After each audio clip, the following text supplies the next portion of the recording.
أعوذ بالله من الشيطان الرجيم.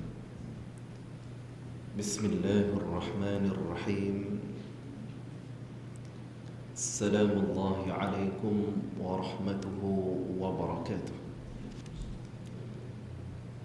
إن الحمد لله نحمد الله سبحانه وتعالى على نعمه التي لا تحصى، وإن تعدوا نعمة الله لا تحصوها. والصلاة والسلام على سيدنا محمد المبعوث رحمة للأنام، وعلى آله وأصحابه نجوم الاهتداء في الظلام، ومن سار على نهجه إلى يوم الازدهام. فأما بعد. Berfirman Allah Subhanahu wa taala di dalam kitabnya yang mulia, A'udzu billahi minasy syaithanir rajim. Syahrul Ramadan alladzi unzila fihi al-Qur'an. Bulan Ramadan. Pada bulan Ramadan yang kita bersama-sama berpuasa di dalamnya, yang kata Allah Subhanahu wa taala diturunkan Al-Quran hudan linnas, sebagai suatu hidayah, petunjuk dan juga panduan kepada mereka yang bernama manusia. Yang bernama manusia itu adalah saya, tuan-tuan, puan-puan, juga seluruh mereka yang Allah Subhanahu wa taala ciptakan sebagai manusia. Hudan linnas wa bayyinat. Dan kata Allah Subhanahu wa taala, selain daripada sebagai panduan, sebagai petunjuk, sebagai hidayah yang bakal memandu manusia, Allah juga memberikan keterangan-keterangan. Allah memberikan bayyinat, penjelasan-penjelasan yang lebih terperinci, nak menggambarkan kasihnya Allah Subhanahu wa taala. Allah bukan setakat turunkan Al-Quran di dalam bentuk yang sukar untuk difahami oleh umat, tetapi Allah Subhanahu wa taala juga menurunkan padanya keterangan-keterangan yang terdapat di dalam Al-Quran, juga melalui lisan baginda sallallahu alaihi wasallam, wa bayyinatin minal huda wal furqan. Dan Allah Subhanahu wa taala menyebut bahawa keterangan-keterangan, penjelasan-penjelasan, tanda-tanda ini, kata Allah Subhanahu wa taala, juga akan digunakan untuk memimpin. Maknanya di sana ada ayat-ayat yang Allah Subhanahu wa taala turunkan di dalam bentuk arahan daripada Allah. Ada ayat-ayat yang Allah Subhanahu wa taala turunkan sebagai suatu larangan daripada Allah Subhanahu wa taala, minal huda wal furqan. Dan selain daripada perkara-perkara yang memandu, perkara-perkara yang bersifat larangan, perkara-perkara yang bersifat suruhan, Allah Subhanahu wa taala juga menurunkan Al-Quran dengan keterangan-keterangan yang membezakan, yang memberikan aras pembezaan di antara perkara-perkara yang diterima oleh Allah Subhanahu wa taala dengan perkara-perkara yang dilaknat oleh Allah Subhanahu wa taala. Di antara perkara-perkara yang menjadikan puasa kita diterima oleh Allah Subhanahu wa taala dengan perkara-perkara yang mungkin menyebabkan puasa kita sekadar berakhir dengan lapar dan dahaga, campur dapat baju raya, kuih raya dan seumpamanya. Tuan-tuan muslimin dan muslimat sedang hadirin dan hadirat yang dikasihi sekalian, terima kasih diucapkan kepada saudara pimpinan majlis yang dihormati, tuan-tuan guru, ustaz-ustaz, ustazah-ustazah, tuan-tuan haji, puan-puan hajah, tuan-tuan, puan-puan muslimin dan muslimat, sidang hadirin dan hadirat yang bersama-sama memakmurkan majlis kita pada tengah hari yang berbahagia ini. Apa khabar orang di kota Darul Naim? Puasa belaka tak? Alhamdulillah. Kita yang berpuasa, mudah-mudahan Allah Subhanahu wa ta'ala menilai. Yalah, orang puasa biasa kita letih. Orang puasa juga mudah mengantuk. Orang puasa juga mudah mencari alasan untuk berehat, untuk mengumpul tenaga katanya, dan seumpamanya. Namun begitu, puasa juga yang didatangkan oleh Allah Subhanahu wa ta'ala, yang dipraktikkan oleh baginda sallallahu alaihi wasallam, yang diikuti oleh para sahabat, para salafus salih dan seumpamanya, ia juga mampu melahirkan mereka yang letih pada fizikalnya tetapi tinggi semangatnya. Mereka yang mungkin ada wajah-wajah ataupun ada tanda-tanda rasa dahaga, rasa lapar, tetapi lagi lapar, lagi dia bersemangat berjuang di jalan Allah Subhanahu wa ta'ala. Maka dengan sebab itu Ramadan juga menyaksikan mereka yang syahid di jalan Allah Subhanahu wa ta'ala. Ramadan juga menyaksikan berapa ramai di kalangan para sahabat yang bersedia mengendong senjata, memperjuangkan, mempertahankan agama Allah Subhanahu wa ta'ala. So mudah-mudahan tuan-tuan muslimin dan muslimat yang dikasihi sekalian, kita juga bakal mempunyai semangat yang sebegitu rupa, insya-Allah. Kita cuba untuk mengharapkan dan menggapai, berusaha bersungguh-sungguh, insya-Allah. Mudah-mudahan Allah Subhanahu wa ta'ala memberikan ruang dan peluang kepada kita untuk tergolong di kalangan para syuhada dan salihin, bukan mereka yang syahid dalam kuliah ataupun tazkirah zuhur kita pada tengah hari yang berbahagia ini. Tuan-tuan muslimin dan muslimat sedang hadirin dan hadirat yang dikasihi sekalian, saya diminta untuk berbicara berkenaan bagaimana bermuamalah dengan Al-Quran. Yang tuan-tuan muslimin dan muslimat dah baca Quran lama dah. Kalau umur 30 tahun, dah 30 tahun mungkin. Ataupun mungkin lepas 5 tahun, 10 tahun baru start baca Quran, maka sekira-kira dah 20 tahun lebih dah. Kalau yang mungkin muda remaja lagi, paling kurang ada 10 tahun, 15 tahun. Dan kita melalui Ramadan bersama-sama dalam tempoh yang agak lama juga sebenarnya.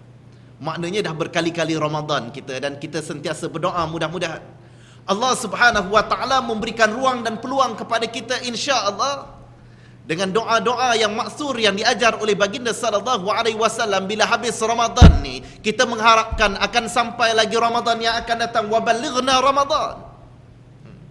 Kita minta sampaikan kita kepada Ramadan yang seterusnya. Mudah-mudahan hak Ramadan kali ini tidak menjadi yang terakhir di dalam kehidupan kita.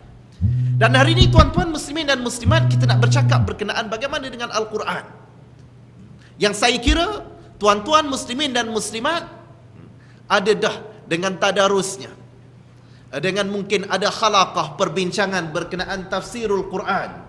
Saya difahamkan ada bincang dah daripada surah Al-Mumtahanah beberapa hari yang lepas, daripada ayat yang ke-6 sampai ayat yang ke-9, nak menggambarkan bagaimana kita dengan Al-Quran adalah dalam hubungan yang sangat dekat. Namun begitu tuan-tuan muslimin dan muslimat, saya cuba untuk berkongsi pada hari ini bagaimana kalau Rasulullah sallallahu alaihi wasallam pernah berpesan kepada kita bersama, bagaimana ada di kalangan umat yang berpuasa tetapi ia sekadar mendapat lapar dan dahaga. Hari pertama dapat lapar dan dahaga, hari kedua dapat lapar dan dahaga, hari yang ketiga lapar juga, dan berakhir sampai hari yang ke-30 ataupun hari ke-29. Berakhir dengan Ramadan itu tidak menghadirkan kepadanya ampunan daripada Allah Subhanahu wa ta'ala. Makna kata, semua orang boleh berpuasa, tetapi tak semua orang boleh mendapat keampunan daripada Allah Subhanahu wa ta'ala. Malah dipertegaskan dalam satu hadis Jibril, bagaimana Jibril bertemu dengan Rasulullah sallallahu alaihi wasallam, bercerita perihal mereka yang berpuasa. Namun begitu, Jibril kata, mereka ini tidak sampai ke penghujung Ramadan tidak dapat pun ampunan daripada Allah Subhanahu wa ta'ala. Maka Jibril kata kepada Rasulullah sallallahu alaihi wasallam bahawa mereka ini akan ditempatkan di dalam neraka Allah Subhanahu wa taala wal iazu billah. Dan kemudian Rasulullah menyebut bahawa Jibril suruh aminkan akan apa yang dinyatakan oleh Jibril tadi. Maknanya tuan-tuan muslimin dan muslimat, berpuasa persi, setakat berpuasa sahaja dengan menahan lapar dan dahaga tanpa diikuti perkara-perkara yang tertuntut di atasnya, rentetan daripada puasa itu akan menghasilkan mereka yang tak dapat apa-apa.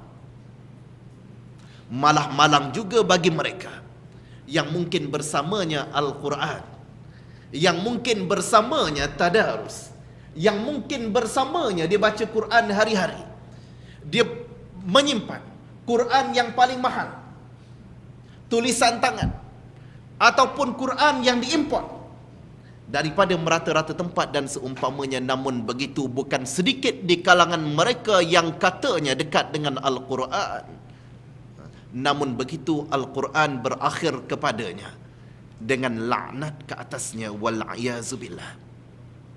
Maka tuan-tuan muslimin dan muslimat, maka dengan sebab itu saya cuba untuk berbicara pada hari ini atas beberapa premis hadis baginda sallallahu alaihi wasallam. Yang pertamanya tuan-tuan muslimin dan muslimat, Ibnu Umar, Abdullah Ibnu Umar menyebut dalam satu pesanan kepada mereka yang berada di sekitar Abdullah Ibnu Umar, terutamanya di kalangan para tabi'in. Apa yang disebut oleh Abdullah Ibnu Umar? Katanya, utina al-Quran,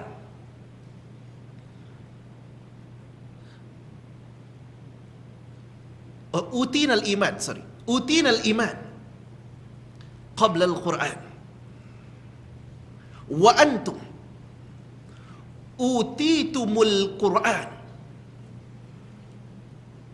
qabla al-iman fa antum tansurunahu nasrud daqri, atau kama qala Ibnu Umar dalam asar yang disebut dan disahihkan oleh Al-Hakim. Apa yang dinyatakan oleh Ibnu Umar di sini tuan-tuan muslimin dan muslimat, bukan di kalangan para sahabat, para tabi'in tak ada Al-Quran di sisinya, tapi pesan Ibnu Umar, dia kata kami, mereka yang beriman, para sahabat yang dekat dengan Nabi SAW, kami ini diberikan, didatangkan Al-Quran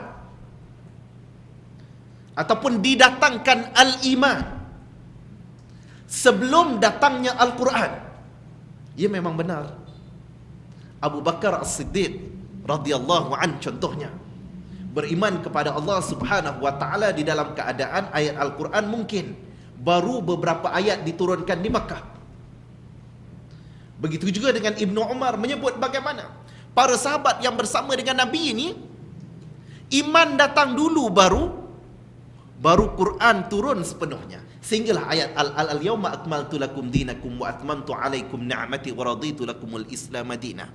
Dan ayat ini diturunkan sekira-kira selepas ataupun ketika Hujjatul Wada', ketika haji perpisahan, bila mana Nabi SAW melakukan haji yang terakhir dan juga memberikan khutbah kepada umat yang ada pada waktu yang berkenaan.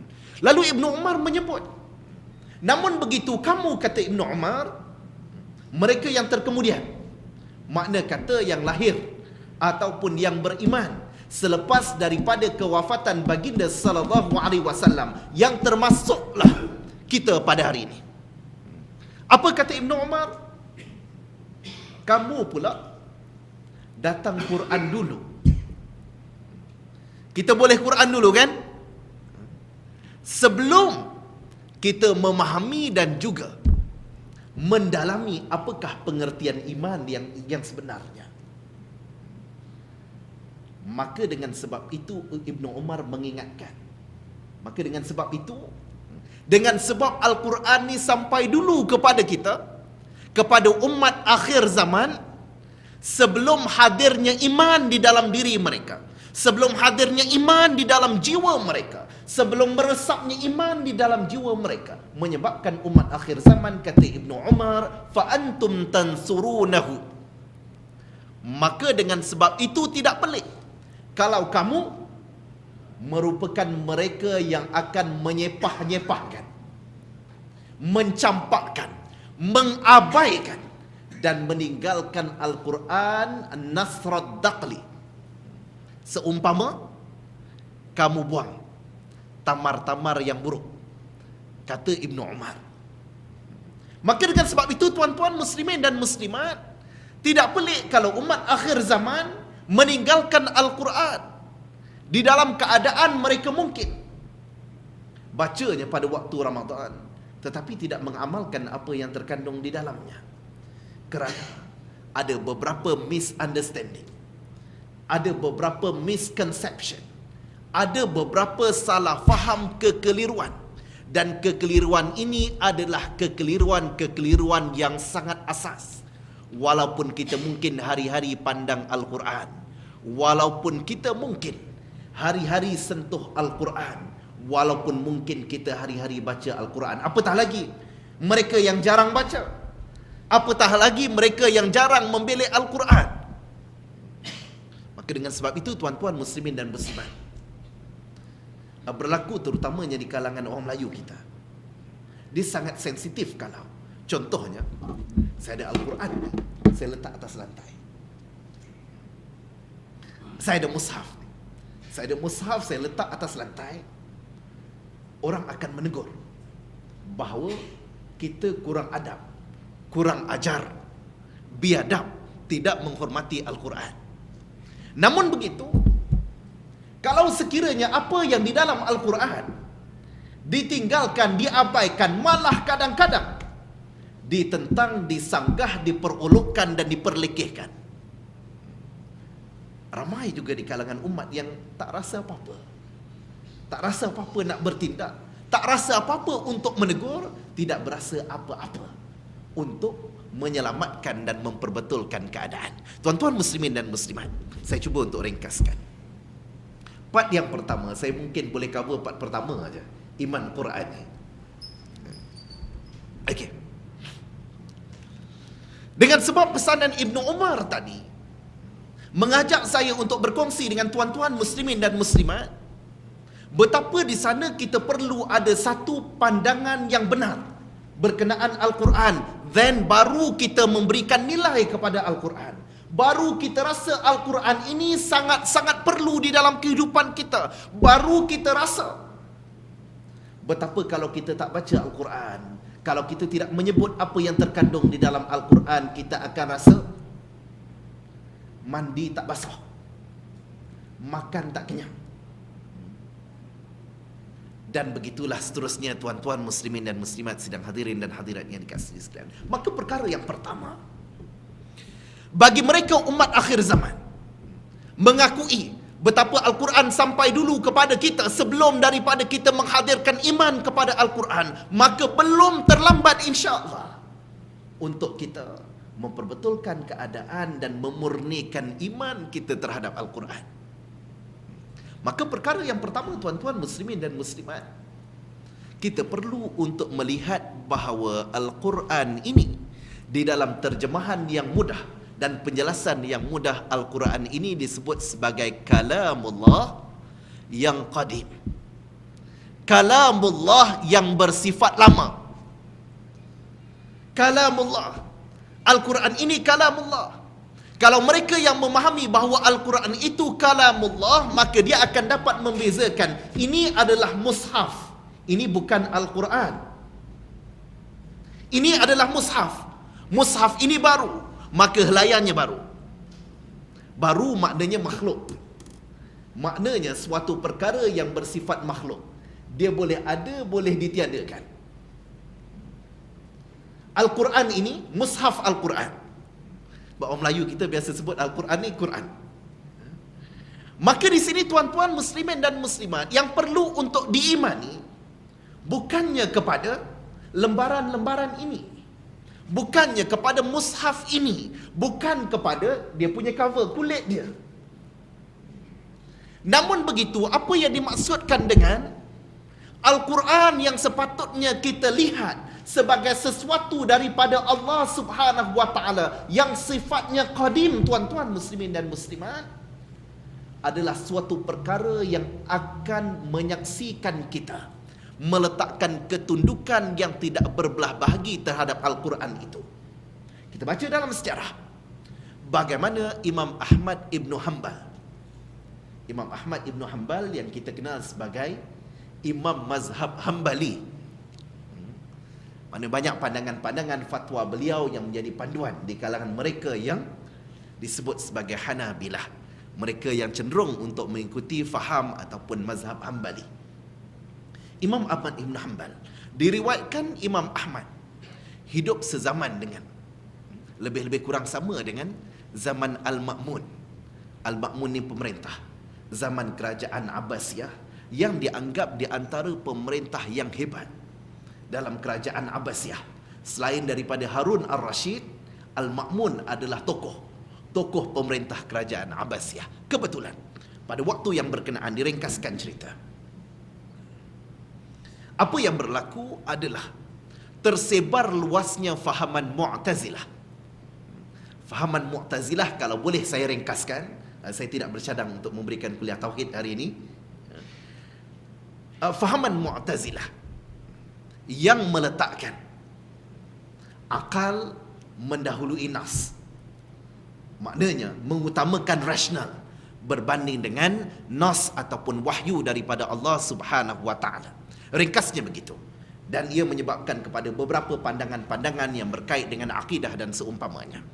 Okay.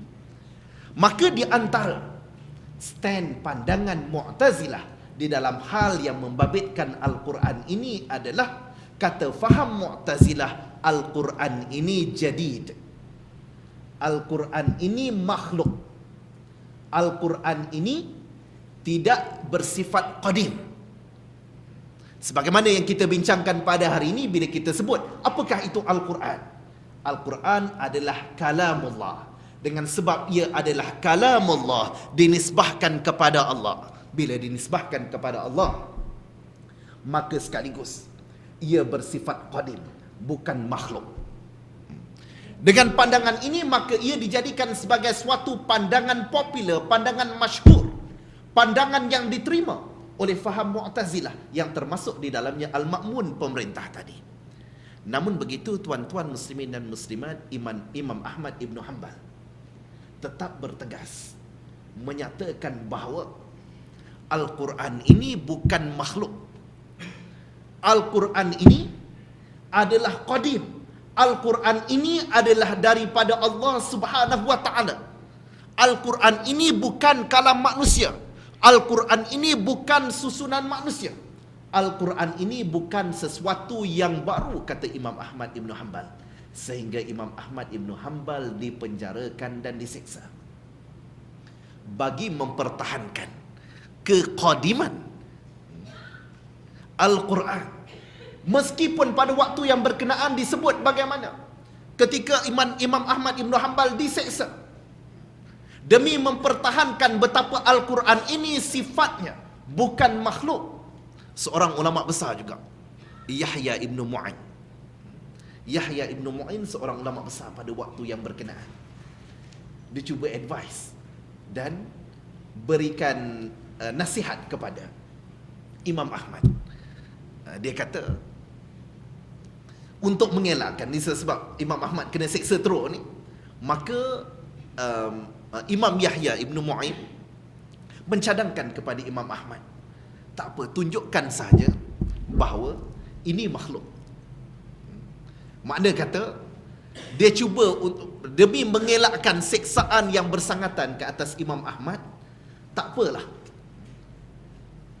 boleh untuk menarik pandangan yang berkenaan tanpa berkompromi kepada perkara yang bersifat prinsipal, iaitu hatinya tetap menyatakan bahawa Al-Quran ini bukan makhluk. Just tunjukkan sahaja bahawa ini makhluk. Ini dirujuk kepada mushaf, ini makhluk. Tetapi Imam Ahmad Ibn Hanbal dengan tegas menyatakan, apa kata Imam Ahmad Ibn Hanbal sebagai panduan kepada kita yang cuba untuk bersama-sama menegakkan kalimah Allah Subhanahu wa taala. Apa kata Imam Ahmad? Lau sakatal alim taqiyatan wal jahilu yajhal famata yatabayyanul haqq. Apa kata Imam Ahmad? Imam Ahmad kata, kalau sekiranya orang-orang yang mempunyai ilmu, seorang alim itu membisukan dirinya dengan taqiyah, dengan cuba untuk membisukan dirinya dengan tipu daya ataupun dengan bermuslihat, wal jahilu yajhal, nescaya orang-orang yang jahil, orang awam, orang-orang yang tidak mengetahui akan berterusan di dalam keadaan jahil. Famata yatabayyanul haqq, maka bila lagi akan terjelma, bila lagi akan zahir sebuah kebenaran. Maka dengan sebab itu, sampai ke saat ini kita terima betapa Al-Quran itu qadim, tuan-tuan muslimin dan muslimat. Al-Quran ini bukan makhluk. Maka apa itu Al-Quran? Al-Quran itu adalah kalam yang dibacakan, kalam yang mampu untuk kita tuturkan, kalam yang kita cuba untuk pastikan kita baca sentiasa di dalam bulan Ramadan, yang sekaligus kita akan berasa seronok betapa kita menyebut kalam Allah, kita menyebut kalam Allah. Maka dengan sebab itu, dalam bulan Ramadan memang kena baca Quran. Dan bulan-bulan yang lain juga kita akan tengok bab yang kedua nanti, ataupun part yang kedua kalau sempat. Memang kena baca. Masalah faham tak faham itu perbicaraan lain, itu soal lain, tapi kena baca. Sebab itu adalah kalam daripada Allah Subhanahu wa taala yang sekaligus bila kita melihat ia adalah kalam daripada Allah Subhanahu wa taala, dia tidak akan standing dengan kalam daripada manusia. Maknanya di sana, kalam Allah Subhanahu wa taala ada padanya sifat Rabbani. Ia merupakan wahyu daripada Allah Subhanahu wa taala yang akan meletakkan kita di dalam keadaan kadang-kadang kita berasa seronok. Bukan? Kalau kita contohnya kita beli satu buku, kita dapat autograf daripada penulis buku yang berkenaan. Ataupun zaman-zaman artis menjadi selebriti, menjadi pujaan dan tontonan ramai, baik artis yang berhijrah, baik artis yang tak berhijrah. Maka di sana kita akan berasa seronok bila artis tersebut contohnya sign autograf pada buku kita ataupun mana-mana catatan kita, kita rasa seronok. Kalau kita katakan minat pemain bola, tiba-tiba pemain bola tersebut sign atas baju kita, kita rasa sangat-sangat teruja, terpesona, tak basuh pun tak apa baju tersebut, untuk mengekalkan autograf daripada pemain bola yang berkenaan. Maka Al-Quran, tuan-tuan muslimin dan muslimat, bila kita meletakkan ia sebagai kalam Allah, memahami ia sebagai bicara Allah, memahami ia sebagai apa yang dituturkan, apa yang diturunkan oleh Allah Subhanahu wa taala sepatutnya, kita akan merasa asyik dan asyik dan asyik, rasa ketagih untuk berbicara dengan Allah Subhanahu wa taala, menyebut dengan bicara Allah Subhanahu wa taala, yang sekaligus meletakkan kita insya-Allah bila kita sebut mana-mana bahagian daripada Al-Quran, kita berasa kita dekat dengan Allah Subhanahu wa taala insya-Allah. Yang kedua, tuan-tuan muslimin dan muslimat, iman Quran. Ni tak baca lagi ni. Ini baru merujuk kepada bagaimana perlunya kita meletakkan iman yang sepenuhnya kepada Al-Quran. Iman kita kepada Al-Quran, betapa Al-Quran itu qadim daripada Allah. Al-Quran itu adalah sebahagian daripada ayat-ayat Allah Subhanahu wa taala. Seterusnya kita perlu akur kepada mukjizat Al-Quran. Mukjizat kalau boleh untuk diringkaskan adalah perkara yang luar biasa. Perkara-perkara magic, perkara-perkara luar biasa yang berlaku ke atas, yang Allah Subhanahu wa taala datangkan kepada para rasul, Para rasul untuk apa? Untuk melemahkan golongan-golongan penentang. Maka tuan-tuan muslimin dan muslimat, bila kita menanggapi Al-Quran, menjadi suatu kewajipan kepada kita untuk melihat betapa Al-Quran ini merupakan suatu mukjizat yang tiada tandingannya. Maka dengan sebab itu kita baca di dalam sejarah bagaimana penurunan Al-Quran adalah kepada masyarakat Arab. Dan Al-Quran ini di dalam bahasa Arab. Kerana apa? Kerana masyarakat Arab pada waktu itu terkenal sebagai mereka yang sangat-sangat hebat bicaranya di dalam Al-Quran. Sangat hebat bicara mereka, syair mereka, sajak mereka. Dia tak adalah sajak-sajak macam bulan dengan matahari, bukan setakat itu saja tuan-tuan. Tetapi apa yang mereka mampu untuk hasilkan menyebabkan menjadi suatu kehebatan di kalangan masyarakat Arab pada bahasanya. Dengan sebab itu sampai sekarang, bahasa yang paling hebat, bahasa yang paling lengkap, bahasa yang paling dahsyat, kalau buat perbandingan, bukan bahasa Inggeris tuan-tuan muslimin dan muslimat. Semudah dalam soal tenses, apa nak sebut ni, dari segi tata bahasa penggunaannya, penggunaan perkataan-perkataan yang menggambarkan perbuatan, perbuatan hari ini, esok, semalam dan seumpamanya. Kalau dalam bahasa Inggeris kita akan ada yang semalam, past tense. Dalam bahasa Arab ada juga fi'il madhi.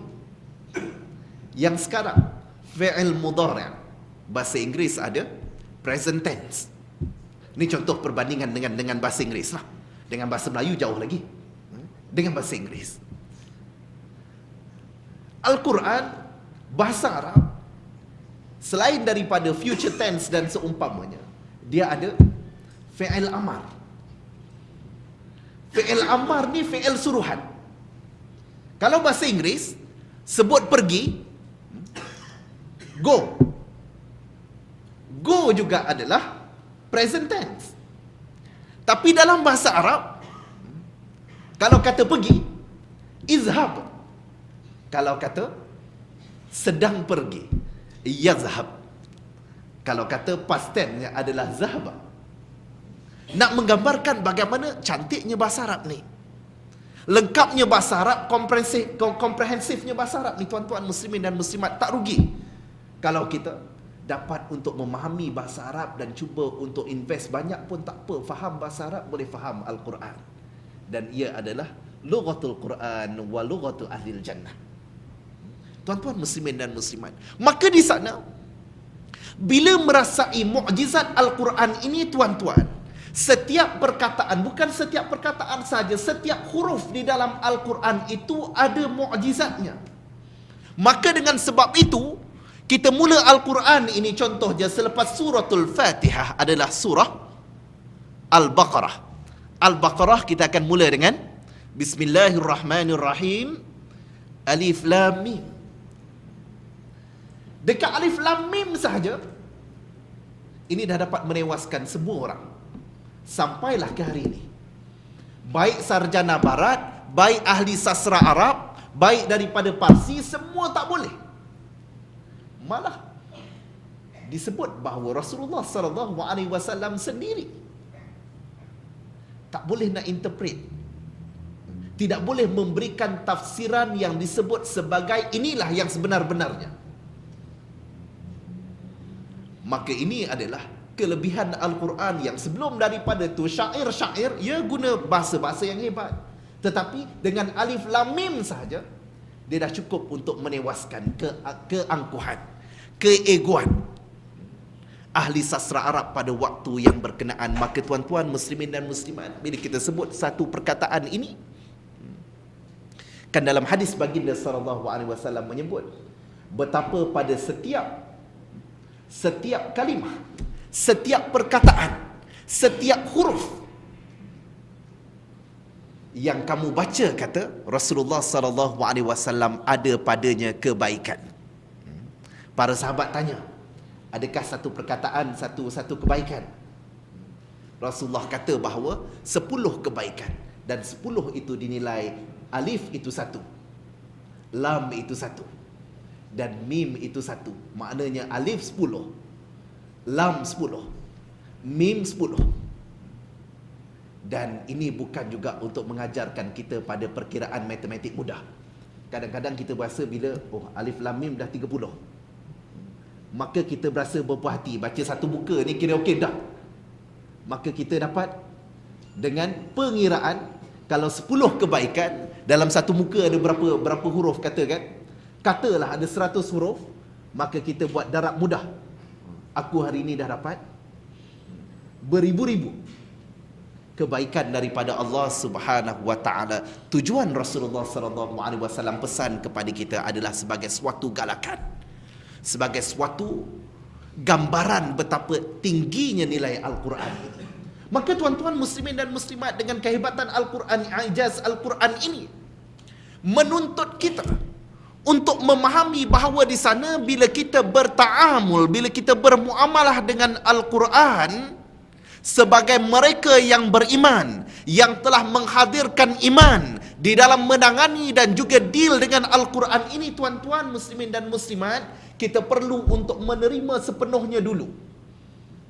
Kadang-kadang ada mereka yang cuba mengkaji Al-Quran, maka dijumpa di dalam Al-Quran ada perkara-perkara yang tidak mengikut panduan nahu bahasa Arab, tak ikut grammar bahasa Arab.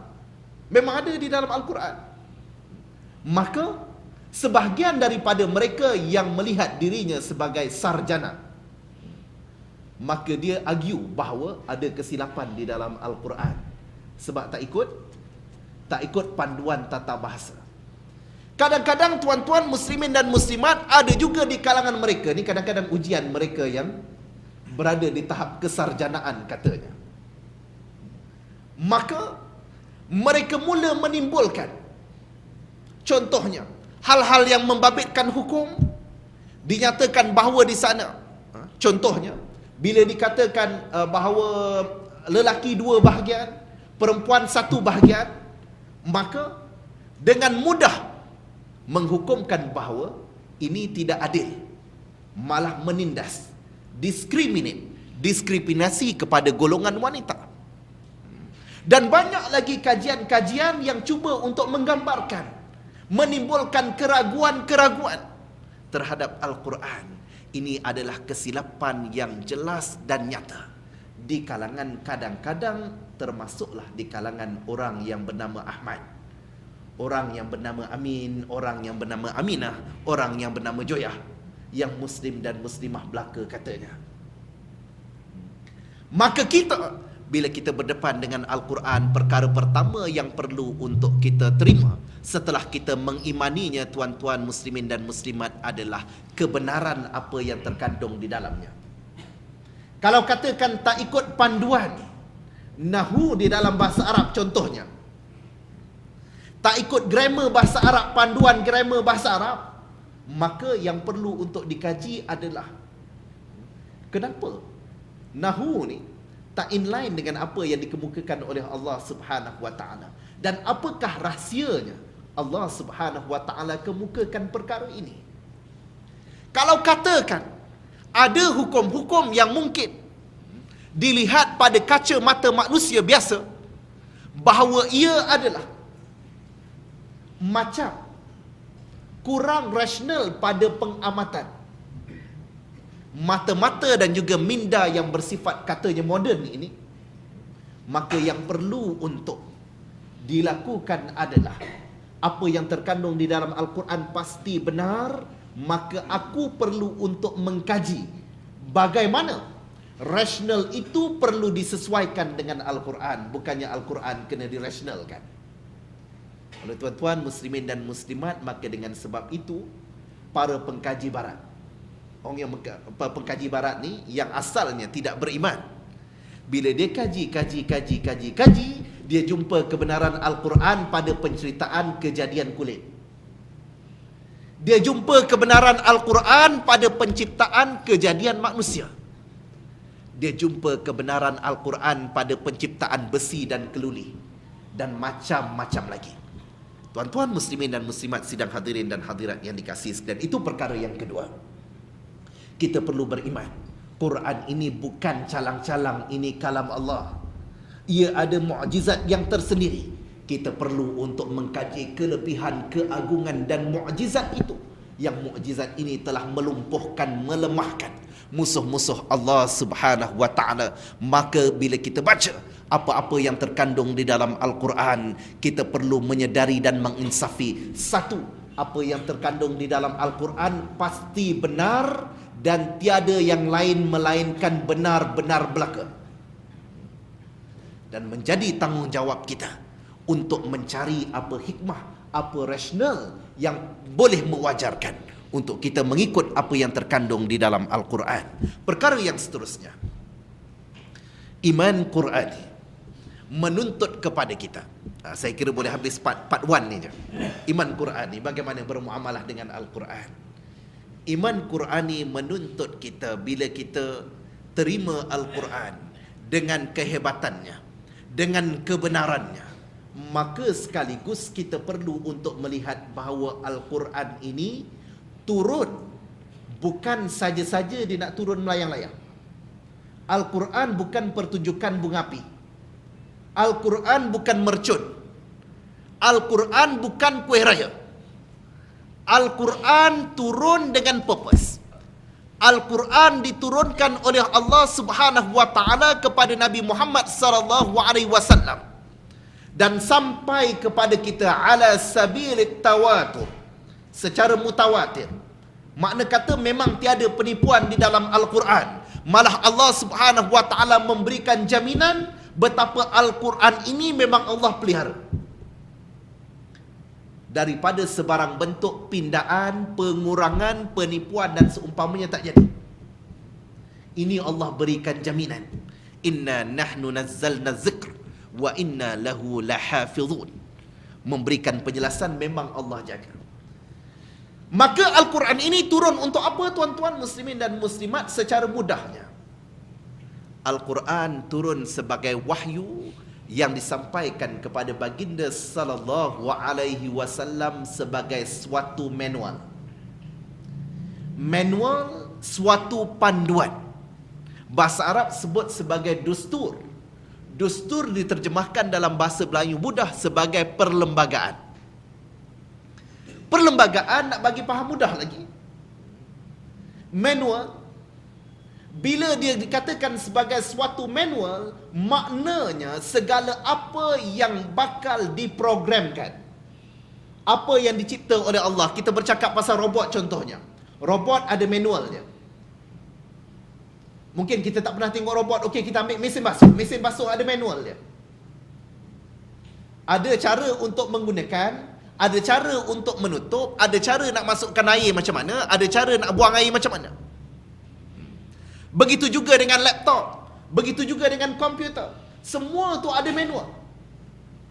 Maka Allah Subhanahu wa taala turunkan Al-Quran sebagai suatu manual yang kalau mesin basuh, ni mesin basuh, kalau kita guna ikut dan tak ikut manual yang ditetapkan, katalah mesin basuh boleh 10 liter, kita sumbatkan 20 liter air di dalamnya. Ataupun sebuah laptop yang sepatutnya digunakan pada tempat-tempat yang berkenaan mengikut manual yang sepatutnya, kita gunakan pada tempat yang tidak sewajarnya. Kita guna laptop di tempat yang bersangatan panas contohnya. Ataupun kita rasa bahawa laptop kita istimewa, maka kita bawa dia menyelam bersama dalam swimming pool. Maka ini semua adalah jenis-jenis yang tak nak ikut manual. Maka apa yang akan jadi adalah kemusnahan. Yang akan jadi adalah kerosakan. Bukan setakat kerosakan sementara, malah terus tak boleh guna.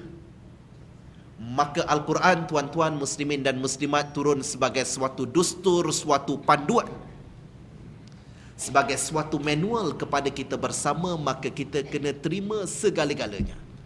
Kalau tuan-tuan boleh terima Al-Quran di dalam menetapkan puasa, maka semua orang puasa.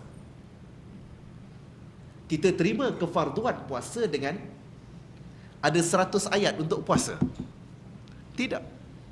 Para muzakir, para penceramah, mereka yang memberikan kuliah, biasa akan menyebut kefarduan puasa ni pada satu ayat. Satu ayat di dalam Al-Quran menuntut kita untuk faham dan juga melaksanakan puasa.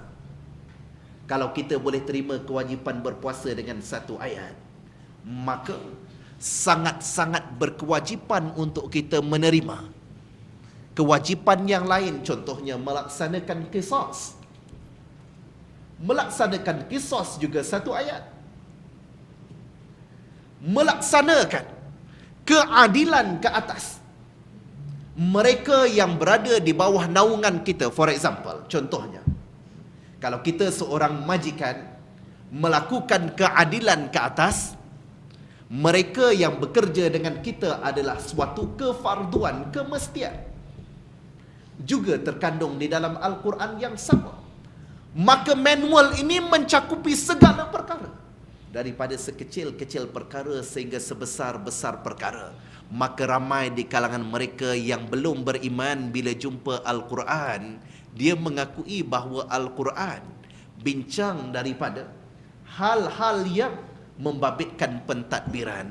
Al-Quran juga bincang perkara-perkara membabitkan pengurusan. Al-Quran bincang pasal ekonomi, pasal hutang piutang, pasal riba, pasal jual beli, beli kereta, beli rumah, ada belaka di dalam Al-Quran. Dan Al-Quran juga menguruskan hal-hal yang membabitkan sosial, membabitkan politik. Semua ada panduan di dalam Al-Quran yang sepatutnya tuan-tuan muslimin dan muslimat, sebelum kita pergi kepada step yang seterusnya, langkah-langkah yang seterusnya, terima dulu Al-Quran itu sebagai dustur kita. Maka itu merupakan perkara yang disebut, kita baca di dalam rukun iman. Salah satu daripada rukun iman adalah beriman kepada Al-Quranul Karim. Tuan-tuan muslimin dan muslimat, sidang hadirin dan hadirat yang dikasihi sekalian, kita ada dalam sekitar 1 ataupun 2 minit lagi. Maka secara ringkas, ini adalah premis yang seterusnya. Tak sempat, memang tak sempat, tetapi Al-Quran mengajar kita bahawa kalau kita tadarus, bukan setakat tadarus dalam bulan Ramadan. Kalau baca Al-Quran, bukan setakat baca di dalam bulan Ramadan. Kalau bercakap soal berta'amul, bermuamalat dengan Al-Quran, bukan setakat di sini. InsyaAllah pada masa-masa yang akan datang, kita cuba untuk bincang dengan lebih mendalam lagi. Ataupun tuan-tuan muslimin dan muslimat boleh menggunakan kepakaran masing-masing bincang berkenaan Al-Quran. Premis yang kedua, Rasulullah SAW pesan kepada kita, khairukum man ta'allama al-Quran wa 'allamahu, atau kama qala sallallahu alaihi wasallam. Hadis ini diriwayatkan oleh Al-Jamaah. Al-Jamaah refer kepada hampir seluruh perawi hadis, melainkan Muslim. Disebut bahawa Imam Muslim tidak meriwayatkan hadis ni. Apa dia? Apa kata Rasulullah sallallahu alaihi wasallam? Sebaik-baik kamu, sebaik-baik manusia di kalangan kamu adalah man ta'allamal Quran, mereka yang mempelajari wa'allamahu, dan juga mengajarkan Al-Quran. Kenapa Rasulullah SAW tidak menyebut bahawa sebaik-baik kamu adalah mereka yang, contohnya, kita biasa melihat bahawa orang yang hebat dengan Al-Quran ni orang yang hafal Al-Quran, betul? Tetapi hadis ni tak sebut bahawa yang paling hafal Quran maka dia adalah yang terbaik, tetapi yang mempelajari. Signifikannya tuan-tuan, kita perlu untuk sentiasa mempelajari. Memang tak habis ilmu Al-Quran ini. Maka dengan sebab itu, mereka yang terbaik, mereka yang boleh konsisten baca hari ini 1 juzuk, Esok 1 juzuk kita cuba untuk faham, esok 2 juzuk untuk kita fahami, esok kita boleh bincangkan, esok kita boleh kembangkan, esok kita boleh matangkan. Yang dengan itu Al-Quran menyaksikan generasi yang bersama dengan baginda sallallahu alaihi wasallam, generasi yang terawal daripada kita mengambil daripada Al-Quran, mereka cipta kapal terbang. Daripada Al-Quran, Al-Khawarizmi keluarkan formula matematik. Daripada Al-Quran, Al-Bairuni mengemukakan beberapa teori yang berkaitan dengan astronomi, ilmu kaji bintang. Daripada Al-Quran, Ibn Khaldun mengemukakan ilmu yang berkait dengan sosial, susunan masyarakat dan seumpamanya. Maka menjadi tanggungjawab kepada kita bersama, daripada Al-Quran yang kita tadarus bersamanya, yang kita baca bersamanya, yang kita insya-Allah Al-Quran bakal menampilkan contohnya formula bagaimana nak menyelesaikan masalah air. Al-Quran boleh memandu kita bagaimana nak menyelesaikan masalah-masalah yang berkaitan dengan gejala sosial. Al-Quran sepatutnya memandu kita bagaimana untuk menghasilkan masalah-masalah yang melingkari kehidupan manusia hari ini. Ramai yang berbicara berkenaan generasi Y yang semakin hanyut dengan budaya K-pop. Ada penyelesaian di dalam Al-Quran. Saya serahkan kepada tuan-tuan muslimin dan muslimat. Kita baca Al-Quran, kita bincang macam mana nak deal dengan K-pop melalui Al-Quran. Tuan-tuan muslimin dan muslimat sedang hadirin dan hadirat yang dikasihi sekalian, dah 1.5 lebih ni masa kecederaan dah. Zaman-zaman sukan Olimpik ni kena banyak injury time.